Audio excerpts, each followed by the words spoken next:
চোখে শুধু আমে আমে ভরা।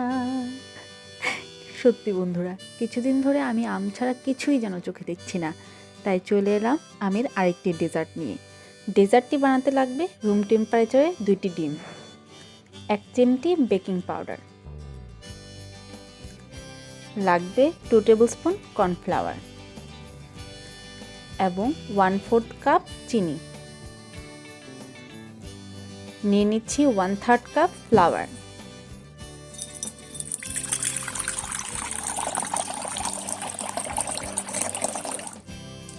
লাগছে আজকের মেন ইনগ্রিডিয়েন্টস আম।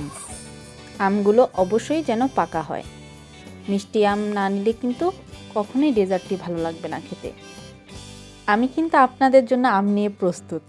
আপনারা আমের আর কি রেসিপি দেখতে চান অবশ্যই কমেন্ট সেকশনে আমাকে জানাবেন। আমগুলো এভাবে আমি ছুলে নিচ্ছি। চলুন এবার আমের পাল্প বের করা যাক। আমি এখানে একটি গ্রেটার মেশিন নিয়ে নিচ্ছি এবং সবচেয়ে ছোট ছিদ্র দিয়ে আমটি গ্রেট করে নিচ্ছি। এতে করে দেখবেন আমটি একদম মিক্সার গ্রাইন্ডারের মতোই পাল্প বের হয়ে এসেছে। এটি কিন্তু অনেক দারুণ একটি বুদ্ধি। এবার আসি ডিমের প্রসঙ্গে। এই রেসিপিটির জন্য কিন্তু ডিমের কুসুম এবং ডিমের সাদা অংশ আলাদা করার কোনো প্রয়োজন নেই। ডিমটি যদি ফ্রিজে থাকে অবশ্যই 2 ঘন্টা আগে আমরা বের করে রুম টেম্পারেচারে এনে নেব। এবার এই বিটার মেশিনটি দিয়ে ডিমটি বিট করে নিব একদম ফেনা ফেনা হওয়া পর্যন্ত। তারপর ধাপে ধাপে চিনি অ্যাড করব। চিনি কিন্তু কখনোই একবারে অ্যাড করা যাবে না, এতে করে ডিমের ফোমটি ভালো হবে না। এবার অ্যাড করছি 1/2 টিস্পুন ভ্যানিলা এসেন্স এবং 1 টিস্পুন ম্যাঙ্গো ইমালশন। ম্যাঙ্গো ইমালশনটা অবশ্যই বাধ্যতামূলক, তবে ইমালশন না থাকলে আপনারা এসেন্সও ইউজ করতে পারেন। এবার আসি মূল প্রসঙ্গে। বিট করতে করতে যখন এমন 8 লেখা যাবে এবং সাথে সাথে মুছে যাবে না, তখন আমরা বিট করা বন্ধ করে দেব। এবার অ্যাড করব ড্রাই ইনগ্রিডিয়েন্টসগুলো। ড্রাই ইনগ্রিডিয়েন্টসগুলো অবশ্যই 2 থেকে 3 বার চেলে নিতে হবে। আমি অফ স্ক্রিনে 2 বার চেলে নিয়েছি। কখনোই একবারে দেওয়া যাবে না, 2 ধাপে দিতে হবে। প্রথম ধাপ দিয়ে আমরা কিছুটা মিশিয়ে তারপর দ্বিতীয় ধাপ অ্যাড করব। ভিডিওতে আপনারা দেখতে পাচ্ছেন যে আমি স্প্যাচুলাটা ঠিক একদিকেই ঘোরাচ্ছি। স্প্যাচুলাটা কিন্তু বারবার অন্যদিকে ঘোরালে ওভার মিক্স হয়ে যাবে। এই দিকটা অবশ্যই আমরা খেয়াল রাখব। নিচ থেকে উপরে, উপর থেকে নিচে আমরা মিশ্রণটি তুলে দেব। এখানে নিয়ে নিচ্ছি 8x12 ইঞ্চি সাইজের একটি ফ্ল্যাট প্যান এবং উপরে বেকিং পেপার বিছিয়ে নিয়েছি। স্প্রেড করে দিচ্ছি কেকের ব্যাটারটি।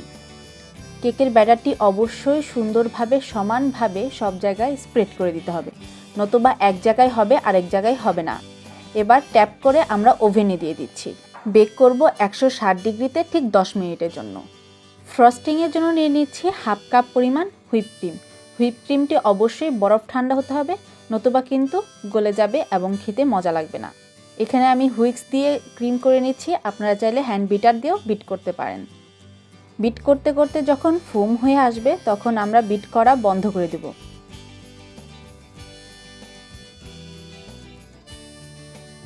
সুগার সিরাপের জন্য নিচ্ছি 1/2 কাপ পানি এবং 1 টেবিল স্পুন চিনি।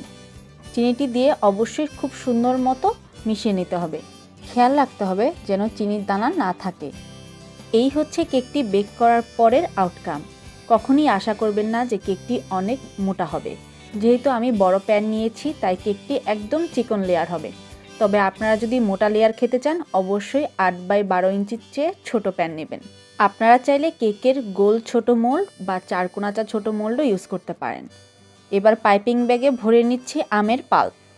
আমের পাল্প আলাদাভাবে জাল করার কোনো দরকার নেই, চিনিও অ্যাড করার দরকার নেই। এখানে আমি নিয়ে নিচ্ছি পাইপিং ব্যাগে হুইপ ক্রিম। এবার পাতলা পাতলা করে স্লাইস করে নিচ্ছি আমার বেক করে রাখা কেকটি।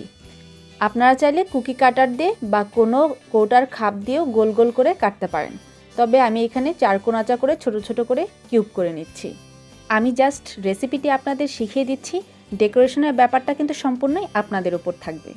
এবার নিয়ে নিচ্ছি 2টি 1 টাইম গ্লাস, তবে আপনারা আপনাদের পছন্দ মতো যে কোনো গ্লাস নিতে পারেন। এবার 1 টাইম গ্লাসের ভেতর খুব সুন্দরভাবে কিউব করা কেকটি বিছিয়ে দিচ্ছি এবং অ্যাড করছি সুগার সিরাপ।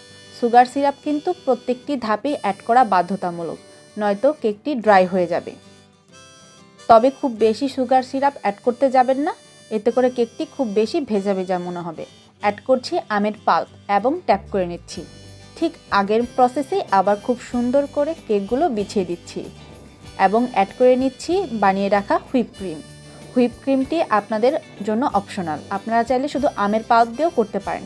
এভাবে আমি 2-3 ধাপে করে নিচ্ছি এবং লাস্টের ধাপে আমি অ্যাড করছি হুইপিং ক্রিম এবং খুব সুন্দর মতো ফ্ল্যাট করে এটাকে স্প্রেড করে দিচ্ছি এবং টপার হিসেবে আমি ইউজ করছি গ্লেস চেরি। চলুন এর আউটকাম দেখে নেওয়া যাক। কি দুর্দান্ত আর লোভনীয় হয়েছে না দেখতে। আপনারা যদি এটিকে টেস্ট করতে চান অবশ্যই বাসায় বানাবেন এবং কমেন্ট সেকশনে আমাকে জানাবেন। আরে মামা কই যান? ফটো সেশন অ্যান্ড আনকাট দেখানো বাকি আছে তো।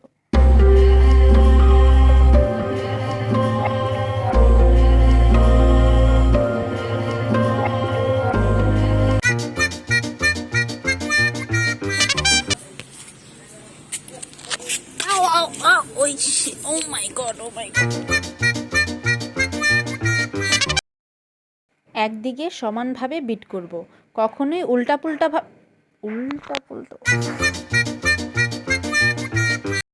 স্লাইসটি অবশ্যই আপনার করুন না তো।